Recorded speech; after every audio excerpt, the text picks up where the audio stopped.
Everyone, Supriti here. तो students, जितना भी आज तक हमने रिप्रोडक्शन में टिल ईयर स्टडी लेक्चर्स पढ़े थे, तो उन सब में हमने देखा कि हमारे पास जो है हैप्लॉइड गैमेट्स बन चुके थे। That is female gametes eggs और ओवा, और मेल गैमेट्स बन गए थे हमारे पास स्पर्म्स, है ना। ये कल हमने गैमेटोजेनेसिस तक देखा था लास्ट। तो आज हम देखेंगे कि ये जो हमारे पास हैप्लॉइड गैमेट्स बने थे, मेल और फीमेल के रेस्पेक्टिव गैमेट्स बने थे, उनका स्ट्रक्चर क्या है, वो कैसे होते हैं। ठीक है, तो आज हम इसके बारे में डिटेल में डिस्कस करेंगे।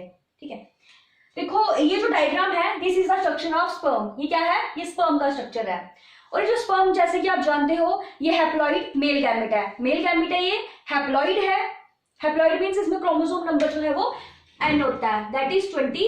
ये कल के प्रोसेस में जब हमने गैमेटोजेनेसिस में भी स्पर्मेटोजेनेसिस पढ़ी थी तब हमने देखा था। और फाइनली हमने देखा था जब स्पर्म्स बने थे उस प्रोसेस से, तो उनमें 23 नंबर था क्रोमोसोम्स का, राइट। तो ये हैप्लॉइड गैमेट होता है, मेल गैमेट है, और ये मोटाइल होता है। ठीक है, मोटाइल मींस कि ये मूवमेंट कर सकता है। It is the motile gamete. ये मोटाइल होता है, मूवमेंट कर सकता है। अब देखो ये जो इसका स्ट्रक्चर है स्पर्म का, इसमें हमारे पास 4 पार्ट्स होते हैं। ठीक है, कौन कौन से? Head, neck, middle piece and tell.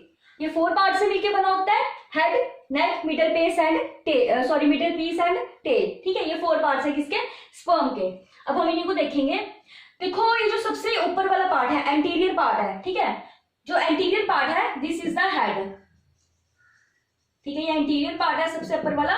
जैसे सपोज मैं हूं तो मेरा जो अपर पार्ट है दिस इज द एंटीरियर, और जो लोअर वाला पार्ट होगा वो होगा पोस्टीरियर पार्ट। ठीक है, तो ये जो हेड है ये एंटीरियर पार्ट है, it is the anterior part of this sperm. और इसमें देखो बाहर हमारे पास प्लाज्मा मेम्ब्रेन है। बाहर की जो लेयर है उसको हमने बोला प्लाज्मा मेम्ब्रेन। अंदर यहाँ पे न्यूक्लियस प्रेजेंट है। तो जितना भी स्पर्म का जेनेटिक मटेरियल होगा, डीएनए, आरएनए, वो सारा किसमें होगा? न्यूक्लियस में प्रेजेंट होगा। ओके, फिर देखो ये जो हेड का सबसे ऊपर वाला पार्ट है, ठीक है, अपर मोस्ट पार्ट है, ये थोड़ा सा इलोंगेट हुआ है इस तरह से। ये इलोंगेट हुआ है और इसमें हमारे पास बना है एक्रोसोम। इसको हम क्या बोलते हैं? एक्रोसोम। आपको याद हो, जो मैंने स्पर्मेटोजेनेसिस में आपको पढ़ाया था, जब स्पर्मेटिड से फाइनली स्पर्म बनते हैं, स्पर्मियोजेनेसिस का जो प्रोसेस था, तो उसमें क्या बताया था मैंने कि जो गोल्गी बॉडीज है वो हेड के ऊपर मूव कर जाएंगी, है ना। आपको याद हो, तो हेड के ऊपर गोल्गी बॉडीज मूव कर जाती है, साइटोप्लाज्म एनलार्ज हो जाता है, जेनेटिक मटेरियल उसका अकोमुलेट हो जाता है, तो फाइनली हमारे पास क्या बनता है? एक्रोसोम। तो ये जो एक्रोसोम है ये इस तरह का स्ट्रक्चर है। हेड के ऊपर ये इलोंगेट हो गया है, और किससे हुआ कि इसमें गोल्गी बॉडीज जो है वो मूव कर गई है हेड पे, तो उसने क्या बनाया हमारे पास? एक्रोसोम। तो एक्रोसोम किससे मिलकर बना होता है? गोल्गी बॉडीज से। ओके, तो ये देखा हेड का, इसमें अपर मोस्ट पार्ट क्या है? एक्रोसोम है, जो बना होता है गोल्गी बॉडीज से। न्यूक्लियस होता है अंदर जिसमें जेनेटिक मटेरियल प्रेजेंट होगा। बाहर की मेम्ब्रेन है जो प्लाज्मा मेम्ब्रेन। अब देखो हेड और मिडल पीस के बीच में एक छोटा सा पार्ट है जिसको हम बोलते हैं नेक। ये क्या है? नेक। ये प्रेजेंट है between the head and the middle piece. और ये जो नेक होती है स्पर्म की, इसमें सेंट्रियोल्स प्रेजेंट होते हैं। ठीक है, क्या प्रेजेंट होते हैं? सेंट्रियोल्स। कौन कौन से? Proximal centriole and distal centriole. ये जो बिल्कुल यहाँ पे नेक के पास ये जो बिल्कुल डार्क वाला पोर्शन है, this is the proximal centriole. ये क्या है? Proximal centriole. और ये जो इलोंगेट्स है यहाँ तक जो है इस तरह से, ये वाला जो है part, this is the distal centriole. ये क्या है? डाइस्टल सेंट्रियोल है। अब ये सेंट्रियोल्स क्यों प्रेजेंट है इसमें? इसका क्या काम है? देखो जब स्पर्म्स बन गए हमारे पास, एग्स भी बन गए, तो उसके बाद जो फर्दर प्रोसेस होता है वो होता है फर्टिलाइजेशन का। दैट इज की इनकी फ्यूजन हो जाती है, मेल और फीमेल गैमेट्स की। तो जब हमारे पास जाइगोट बनता है फ्यूजन के बाद, तो उसको आपको पता है उसके बाद हमारे पास फर्दर जो है मियोसिस का प्रोसेस होगा। उसमें भी तो डिविजन होनी है ना। तो वो जो उन डिविजन्स के दौरान आपने जब 11th में सेल साइकिल पढ़ा हो तो आपको याद हो, जब सेल साइकिल में हमारे पास मेटाफेज स्टेज आती है मियोसिस की, है ना। मेटाफेज स्टेज जो आती है उसमें हमारे पास एक स्पिंडल फॉर्मेशन होती है, स्पिंडल अपरेटस बनता है ना, कुछ इस तरह से। सपोज ये यहाँ पे क्रोमोसोम्स है, ये भी, तो यहाँ पे मेटाफेज में आके यहाँ पे स्पिंडल अपरेटस बनता है इस तरह से, है ना। 11th में हम पढ़ते हैं जो डिटेल में सेल साइकिल के बारे में। तो जो मेटाफेज स्टेज में ये जो स्पिंडल अपरेटस बनता है, जो क्रोमोसोम्स को होल्ड करके रखता है, ये बनता है प्रॉक्सिमल सेंट्रियोल से। जो जाइगोट में ये जो स्पिंडल अपरेटस बनता है मेटाफेज में, वो कौन बनाता है? Proximal centriole. ठीक है, तो प्रॉक्सिमल सेंट्रियोल का क्या काम है? ये स्पिंडल अपरेटस बनाएगा जाइगोट में, राइट। उसके बाद फिर हम डाइस्टल सेंट्रियोल की बात करें तो देखो जो डाइस्टल सेंट्रियोल है ये एक्शियल फिलामेंट बनाता है स्पर्म की। ठीक है, क्या बनाएगा? एक्शियल फिलामेंट बनाएगा। देखो ये जो लाइंस जैसी बनी हुई है डायग्राम में, these are the axial filaments. इनको क्या बोलते हैं? Axial filaments. तो ये जो डाइस्टल सेंट्रियोल है ये क्या करेगा, एक्सियल फिलामेंट बनाएगा स्पर्म की। अब देखो ये जो मिडिल पीस है हमारा, नेक के बाद क्या आ गया, मिडिल पीस, नेक्स्ट पार्ट इसका जो मिडिल पीस है इसमें ये प्रेजेंट होता है नेक और टेल के बीच में, और इसमें हमारे पास माइटोकॉन्ड्रिया प्रेजेंट होते हैं। ये देखो ये जो इस तरह से स्ट्रक्चर बने हुए हैं, दीज आर द माइटोकॉन्ड्रिया। ये क्या है, माइटोकॉन्ड्रिया। अब ये माइटोकॉन्ड्रिया क्यों प्रेजेंट है, देखो मैंने आपको बताया जो स्पर्म है ये मोटाइल होता है, ठीक है, मूवमेंट शो करता है। अब ये जो मूवमेंट शो करेगा तो मूवमेंट करनी है इसको, तो इसको एनर्जी भी तो चाहिए ना, इसको एनर्जी मिलेगी तभी तो ये आगे मूव कर पाएगा ना, राइट। तो जो एनर्जी है ये इसको कौन प्रोवाइड करता है, माइटोकॉन्ड्रिया। देखो आप 11th में जब सेल ऑर्गेनेल्स पढ़ते हो तो वहां पे भी आपको माइटोकॉन्ड्रिया का जब हम स्ट्रक्चर पढ़ते हैं उसकी फुली डिस्क्रिप्शन देखते हैं तो हमें देखते हैं फाइनली कि जो माइटोकॉन्ड्रिया ये हमारी बॉडी की 90% जो एनर्जी रिक्वायरमेंट्स है वो फुलफिल करता है, ठीक है। तो स्पर्म्स को भी जो मूवमेंट करने के लिए एनर्जी चाहिए होती है वो कौन किससे प्रोवाइड होती है, माइटोकॉन्ड्रिया से। तो माइटोकॉन्ड्रिया का ये रोल है यहाँ पे, ठीक है। तो उसके बाद देखो टेल के बाद यहाँ पे लास्ट पार्ट है यो टेल का, सॉरी मिडिल पीस के बाद जो आगे फर्दर पार्ट है नेक्स्ट लास्ट वाला, दिस इज द टेल। और ये जो टेल है मिडिल पीस से अराइज होती है और अप टू ये कंटिन्यू रहेगी, ठीक है, जितना लंबा स्पर्म होगा। और ये टेल क्या करती है, ये मूवमेंट शो करती है। हमने देखा जो स्पर्म मोटाइल था तो मूवमेंट किससे होती है, टेल से होती है। टेल क्या करती है, लीशिंग मूवमेंट शो करती है जिसकी वजह से स्पर्म जो है वो फॉरवर्ड मूव कर पाता है, ठीक है। तो ये सारा सा स्ट्रक्चर किसका, स्पर्म का। तो हमने क्या देखा, इसके स्पर्म जो है मोटाइल पार्ट है, हैप्लॉइड मेल गैमेट है और प्रेजेंट होता है, प्रोड्यूस होता है कहाँ पे, टेस्टिस ऑफ द मेल में, राइट। और इसके 4 पार्ट्स है हमारे पास, हेड, एंटीरियर मोस्ट हेड, फिर उसके नीचे नेक प्रेजेंट होती है, मिडल पीस और टेल। जो हेड है ये एंटीरियर मोस्ट पार्ट है, ठीक है, एंटीरियर मोस्ट पार्ट है और इसके अंदर एक न्यूक्लियस प्रेजेंट होता है जो सराउंड होता है प्लाज्मा मेम्ब्रेन से, और इस न्यूक्लियस में ही जितना भी जेनेटिक मटेरियल होगा स्पर्म का वो किसमें प्रेजेंट होता है, न्यूक्लियस में। और इसके हेड पे अपर मोस्ट पार्ट में हम देखें तो ये जो मेम्ब्रेन है ये थोड़ी एनलार्ज हो जाती है, इलोंगेट होती है, और गोल्गी बॉडीज जब यहाँ पे आके मूव करती है तो वो बनाती है एक्रोसोम, ठीक है। अब एक्रोसोम का क्या रोल है ये मैं आपको फर्टिलाइजेशन में बताऊंगी, ठीक है, ये हम फर्टिलाइजेशन में पढ़ेंगे कि इसका क्या रोल आएगा। उसके बाद हेड के नीचे शॉर्ट पोर्शन प्रेजेंट होता है नेक का, जिसमें हमारे पास 2 सेंट्रियोल्स हैं। जो प्रोक्सिमल सेंट्रियोल है वो जाइगोट में माइटोटिक स्पिंडल बनाता है, ठीक है, स्पिंडल अपरेटस बनाएगा जब जाइगोट में डिविजन होंगी। और डाइस्टल सेंट्रियोल ये एक्सियल फिलामेंट बनाता है स्पर्म की, और एक्सियल फिलामेंट क्या है, ये सिर्फ सपोर्ट प्रोवाइड करती है। आप इसको एक तरह से साइटोस्केलेटन भी बोल सकते हो कि ये साइटोस्केलेटन को उसको स्ट्रेंथ प्रोवाइड करती है, किसको, स्पर्म को, ये रिजिडिटी प्रोवाइड करती है, राइट। उसके बाद फिर हमने देखा नेक और टेल के बीच में मिडिल पीस प्रेजेंट होता है, और इस मिडिल पीस में हमारे पास माइटोकॉन्ड्रिया प्रेजेंट होते हैं जो स्पर्म की मूवमेंट के लिए उनको एनर्जी प्रोवाइड करते हैं। और फाइनली लास्ट पार्ट है इसका टेल, जिससे जो स्पर्म है वो फॉरवर्ड मूवमेंट शो करता है, क्योंकि जो मूवमेंट होती है वो टेल से होती है स्पर्म की, ठीक है। तो ये था स्ट्रक्चर किसका, स्पर्म का। ये हमने मेल गैमेट के बारे में पढ़ा, अब हम देखेंगे फीमेल गैमेट के बारे में।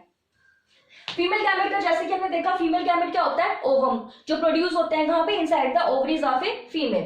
तो जो ओवम है ये भी हैप्लॉइड गैमेट्स होते हैं, ठीक है, ओवम भी क्या है, these are the haploid female gametes. हमने ऊजेनिसिस से कल देखा था, हमारे पास हैप्लॉइड एग्स जो है वो बने थे, जो ओवुलेशन हुई थी वो किस पे, सेकेंडरी oocyte स्टेज पे, ओके, यू रिमेंबर। ये हैप्लॉइड फीमेल गैमेट्स है। और देखो हमने स्पर्म का देखा था, ये मोटाइल था, ठीक है, ये मोटाइल होता है, ये मूवमेंट शो करता है, लेकिन ये नॉन मोटाइल होता है, कौन, ovum. Ovum is the non motile gamete, ठीक है। तो ओवम क्या है, ये हैप्लॉइड फीमेल गैमेट है, और ये क्या है, नॉन मोटाइल है, मूवमेंट शो नहीं कर सकता, और प्रोड्यूस होता है inside the testis of A inside the ovaries of a female, okay. तो हम इसका स्ट्रक्चर देखेंगे।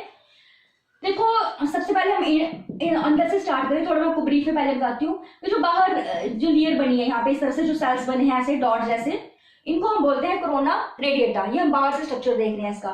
सबसे बाहर वाली लेयर कौन सी है, कोरोना रेडिएटा। कोरोना रेडिएटा के अंदर ये जो डार्क वाली लेयर है, ठीक है, इस तरह से ये जो डार्क वाली लेयर है, थिक लेयर है, इसको हम बोलते हैं जोना पेलुसिडा। ये क्या है, this is a zona pellucida. और जोना पेलुसिडा के अंदर ये जो ये जो पतली सी लेयर है इसके अंदर, ठीक है, जो पतली सी लेयर है इसको हम बोलेंगे vitelline membrane, this is the vitelline membrane. और इनके बीच की जो खाली स्पेस है, दिस इज द पेरिविटलाइन स्पेस। ये मैं आपको पूरा एक्सप्लेन करूंगी अभी। और ये जो जितना भी मटेरियल प्रेजेंट है, this is the cytoplasm of the ovum, और ये क्या है, न्यूक्लियस है, ठीक है। हमने बाहर से स्ट्रक्चर देखा इसका। अब हम इसके एनाटॉमी देखते हैं, अंदर से अंदर वाला पार्ट देखेंगे इसका। देखो सबसे जो पहली लेयर है इसकी, ये तो साइटोप्लाज्म है ना, इसका जो ओवम का साइटोप्लाज्म होता है उसको हम बोलते हैं ooप्लाज्म। ये क्या है? Ooplasm. Ooplasm is the cytoplasm of the ovum. जैसे सेल में साइटोप्लाज्म होता है तो ओवम के साइटोप्लाज्म को हम बोल लेंगे ooप्लाज्म, राइट। तो ये क्या है? This is the ooplasm. और इसमें हमारे पास ये न्यूक्लियस प्रेजेंट है, ठीक है, लार्ज न्यूक्लियस प्रेजेंट है।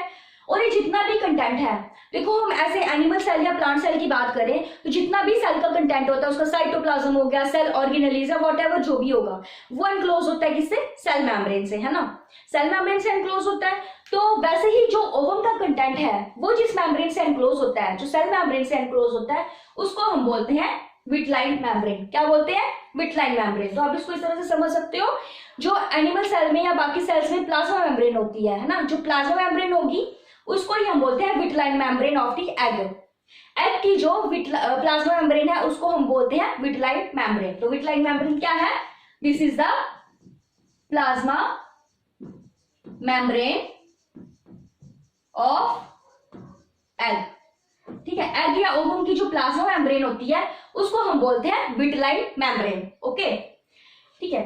अब देखो विटलाइन मेम्ब्रेन के बाहर जो थिक वाली लेयर है, इस तरह से ये जो डार्क वाली लेयर मैंने बनाई हुई है, इसको हम बोलते हैं जोना पेलुसिडा। क्या बोलते हैं? Zona pellucida.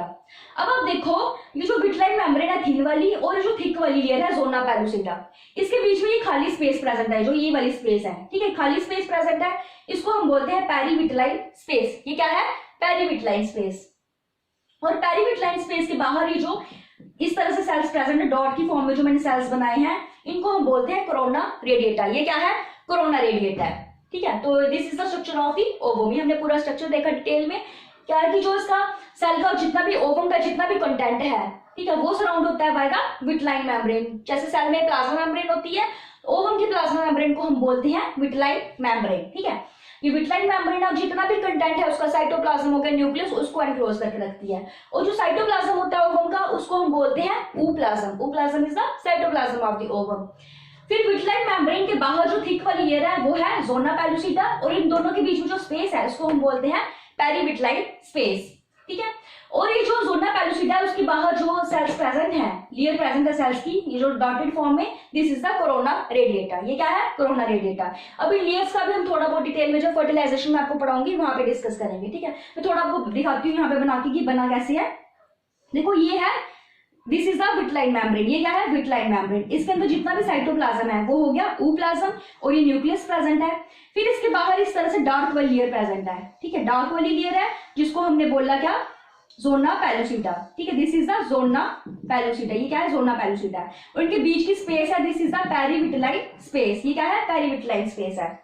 और इसके बाहर इस तरह से सेल्स अरेंज है कुछ, ये डॉट की फॉर्म में, these are the corona radiata. तो ये क्या है? कोरोना रेडिएटा है। तो ये मैंने थोड़ा आपको ब्रीफ में बताया कि ये मतलब स्ट्रक्चर बनाना कैसे आपको, ठीक है। So this is the structure of ovum and sperm. तो अभी तक हमने जितना रिप्रोडक्शन में स्टार्ट से पढ़ा था, रिप्रोडक्शन, उसकी टाइप्स, फिर हमने सिस्टम्स डिस्कस किए कि जहाँ पे ये जो गैमेट्स प्रोड्यूस होते हैं वो उनका सिस्टम कैसा है वो देखे। और फाइनली कल तक हमने गैमेटोजेनेसिस कंप्लीट की थी, गैमेट्स देख लिए थे, गैमेट्स बनते कैसे हैं। और आज हमने उनका स्ट्रक्चर देखा डिटेल में कि ये जो स्पर्म और ओवम हमारे पास प्रोड्यूस हुआ था, रिस्पेक्टिव मेल और फीमेल गैमेट्स, उनका स्ट्रक्चर कैसा होता है, ठीक है। So this is all about today. Tomorrow we will move with the next topic. Thank you.